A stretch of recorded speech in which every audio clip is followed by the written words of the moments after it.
రెండు తెలుగు రాష్ట్రాల్లోని తాజా పరిణామాలు, ప్రజా సమస్యలపై స్పెషల్ ఫోకస్తో మీ ముందుకు వచ్చింది స్వతంత్ర న్యూస్. ఒకవైపు జాతీయ రహదారులపై నిబంధనలకు విరుద్ధంగా వెలుస్తున్న ఫ్లెక్సీలు వాహనదారుల ప్రాణాల మీదకు తెస్తుంటే, యాడ్ ఏజెన్సీలు, మున్సిపల్ అధికారులు మాత్రం ధనార్జనే ధ్యేయంగా వ్యవహరిస్తున్నారు. మరోవైపు అన్నమయ్య జిల్లా పీలేరులో దశాబ్దాల చరిత్ర కలిగిన అయ్యప్పునేని చెరువు చుట్టూ రాజకీయ అండదండలతో కబ్జాలు యథేచ్ఛగా సాగుతున్నాయి. సుందరీకరణకు కోట్ల నిధులు కేటాయిస్తున్నా బఫర్ జోన్ తేల్చకుండా పనులు ఎలా చేస్తారని ప్రజలు ప్రశ్నిస్తున్నారు. మరోవైపు ఇక ఉమ్మడి విశాఖ జిల్లాలో స్వచ్ఛత అన్నదే కరువైంది. అవార్డులు గ్రహించిన జీవీఎంసీ పరిధిలోనే రోడ్లపై చెత్త పేరుకుపోతూ ప్రజల ఆరోగ్యం ప్రమాదంలో పడింది. అటు నెల్లూరులో గిరిజన మహిళపై దాడి కేసులో కూటమి నేతలకు అనుకూలంగా అధికార దుర్వినియోగం జరుగుతోందని ఎమ్మెల్సీ కుందా రవిబాబు సంచలన ఆరోపణలు చేశారు. బాధితులపైనే అక్రమ కేసులు పెట్టడంపై ఎస్సీ ఎస్టీ అట్రాసిటీస్ కమిషన్కు ఫిర్యాదు చేస్తామని హెచ్చరించారు. ఈ అంశాలపై మరిన్ని వివరాలను మా జిల్లాల రిపోర్టర్లను అడిగి తెలుసుకుందాం. రైట్, ఇక ముందుగా మనం మెదక్ జిల్లాలో కనుక చూసుకుంటే జాతీయ రహదారులపై ఫ్లెక్సీల ఏర్పాటు ప్రాణాంతకంగా మారుతుందని స్థానికులు చెబుతున్నారు. అసలు జిహెచ్ఎంసీ, మున్సిపల్ అధికారులు ఏ ప్రాతిపదికన వీటికి అనుమతులు ఇస్తున్నారు, నిబంధనల ఉల్లంఘనపై ఉన్నతాధికారులు స్పందించడం లేదా అనే దానిపై మరిన్ని అప్డేట్స్ మా ప్రతినిధి యాదగిరి లైవ్ ద్వారా అందిస్తారు. చెప్పండి యాదగిరి. Good morning Kavya. అయితే ప్రజల దృష్టిని తమ వైపు తిప్పుకునేందుకు అటు వ్యాపార సంస్థలు, అదేవిధంగా రాజకీయ నాయకులు, అదేవిధంగా వివిధ సంఘాలకు సంబంధించినటువంటి సంఘాలు కూడా పూర్తి స్థాయిలో అటు హోర్డింగ్స్, ఫ్లెక్స్లు, అదేవిధంగా అనేక ప్రాంతాల్లో ఫ్లెక్స్లు ఏర్పాటు చేసుకునే పరిస్థితి మనం నిత్యం ప్రతి చోట చూస్తూ ఉన్నాం. రాష్ట్ర వ్యాప్తంగా ఈ యొక్క హోర్డింగ్ల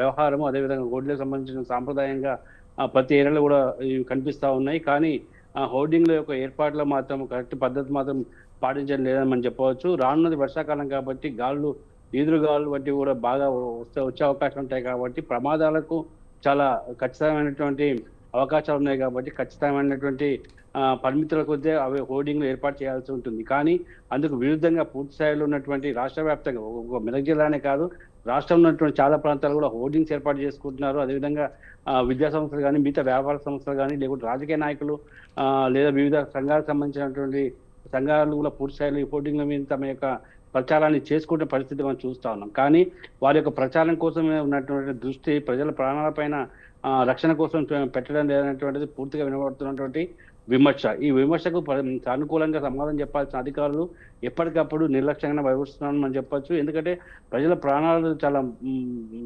ముఖ్యంగా చూసుకోవాల్సినటువంటి మున్సిపల్ శాఖ అధికారులు కానివ్వండి, జిహెచ్ఎంసీ అధికారులు కానివ్వండి, లేదా రింగ్ రోడ్ సంబంధించినటువంటి అథారిటీకి సంబంధించిన అధికారులు కానివ్వండి, జాతీయ రహదారులపైన వీటి యొక్క హోర్డింగ్ల యొక్క హడావుడి చాలా ఎక్కువ ఉంటుంది. అడుగు అడుగున కూడా ఈ హోర్డింగ్ కనిపిస్తున్న పరిస్థితి మనం నిత్యం చూడవచ్చు. కాబట్టి మొత్తం మీద చూసుకుంటే కనుక ఈ హోర్డింగ్ యొక్క ప్రమాదాలు చాలా ఎక్కువగా అవకాశాలు కనిపిస్తూ ఉన్నాయి. ఈ నేపథ్యంలో ఖచ్చితంగా నియమాలు, నిబంధనలతో వాటికి అనుమతి ఇవ్వాల్సి ఉంటుంది. ఎందుకంటే కాల పరిమితి కొద్దీ హోర్డింగ్లు ఏర్పాటు చేయాలి. కొంత కాల పరిమితి కొద్దీ మాత్రమే హోర్డింగ్ అనుమతి ఉంటుంది. అదేవిధంగా కూడళ్ళు, ముఖ్యంగా ఏదైతే సిగ్నల్స్ వద్ద కానివ్వండి, లేదా ప్రధాన కూడల వద్ద కానీ, లేకుంటే ఏదైతే బ్రిడ్జ్ ఉంటుందో బ్రిడ్జ్ వంటి ప్రాంతాలు కానివ్వండి, లేకపోతే టర్నింగ్ లాంటి ప్రాంతాలు కానీ హోర్డింగ్స్ కానీ ఎటువంటి ఫ్లెక్స్లు కానీ ఏర్పాటు చేయకూడదు. కానీ ఇందుకు విరుద్ధంగా పూర్తిస్థాయిలో రాష్ట్రంలో ఉన్నటువంటి మున్సిపాలిటీలో కానీ, లేకపోతే జిహెచ్ఎంసీ పరిస్థితుల్లో కానీ, లేకుంటే పట్టణంలో కానివ్వండి, మొత్తం మీద హోర్డింగ్ల యొక్క ఆహ్వానం కొనసాగుతుంది. ఇది చాలా ప్రమాదకరంగా మారుతుంది.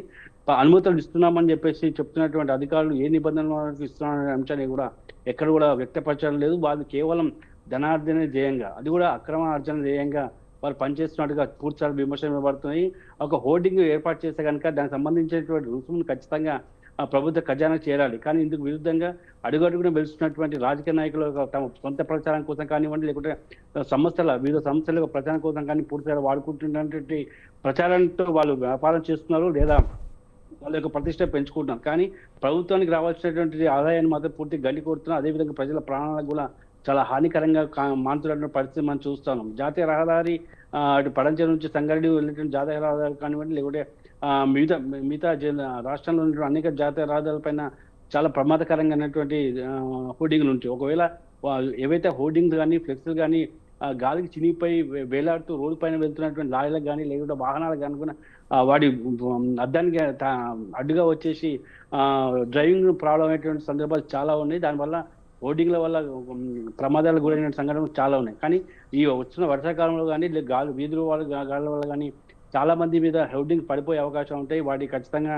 ఒకసారి పోలీస్ శాఖ కానీ లేకుంటే రెవెన్యూ శాఖ అధికారులు కానీ ఖచ్చితంగా ఒకసారి పర్యవేక్షించాల్సిన అవసరం ఉంది. ప్రమాదాలు జరగకముందే జాగ్రత్త పడాల్సినటువంటి బాధ్యత ఉన్నత స్థాయి అధికారులపైన కూడా ఉంటుంది. కాబట్టి ఖచ్చితంగా ఒకసారి ఇప్పటివరకు ఉన్నటువంటి హోర్డింగ్లు ఏవి అంటే ఒక సేఫ్టీ ప్రికాషన్స్ ఉన్నాయా, నియమ నిబంధనల ప్రకారంగానే వాళ్ళు పాటిస్తున్నారా లేదా అనేటువంటి విషయం మీద ఖచ్చితంగా ఉన్నత స్థాయి అధికారులు పర్యవేక్షించాలి. వారు సరిగా లేనటువంటి వాటిపైన ఖచ్చితంగా చర్య తీసుకోవాలి. వాటిని ప్రధాన కూడల్లో ఉన్నటువంటి ప్రతి ప్రాంతంలో కూడా ఖచ్చితంగా హోర్డింగ్లను తొలగించాలి లేదా ప్రస్తుతం తొలగించాల్సిన అవసరం ఉందని ఎంతైనా కూడా సామాన్య ప్రజలు కొంత ఆవేదన వ్యక్తం చేస్తున్న పరిస్థితి, ఆరోపణ అంటే అధికారుల పైన కూడా పూర్తిగా ఆరోపణ చేస్తున్న పరిస్థితి.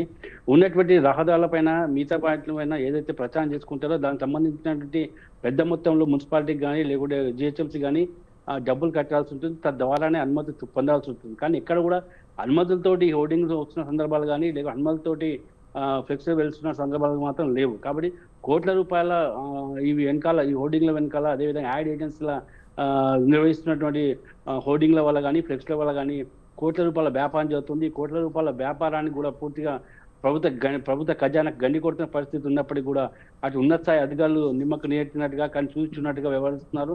ఖచ్చితంగా ఈ హోర్డింగ్ల పైన ఒక చర్య తీసుకుంటే కనుక ప్రమాదాలు జరిగే అవకాశాలు తగ్గుతాయి. అదేవిధంగా ప్రభుత్వ ఆదాయానికి గండి కొట్టే మార్గాన్ని కూడా క్లోజ్ చేయవచ్చు. కాబట్టి ఖచ్చితంగా ప్రభుత్వం కానీ అధికారులు కానీ దీనిలో ఖచ్చితంగా నిర్ణయం తీసుకొని ఒక కఠిన చర్యలు చేపడితే కానీ ఈ యొక్క అక్రమంగా వెళ్తున్న హోర్డింగ్లను మనం అరికట్టలేమని మనం చెప్పొచ్చు. Kavya, thank you Yadagiri, thank you for the updates.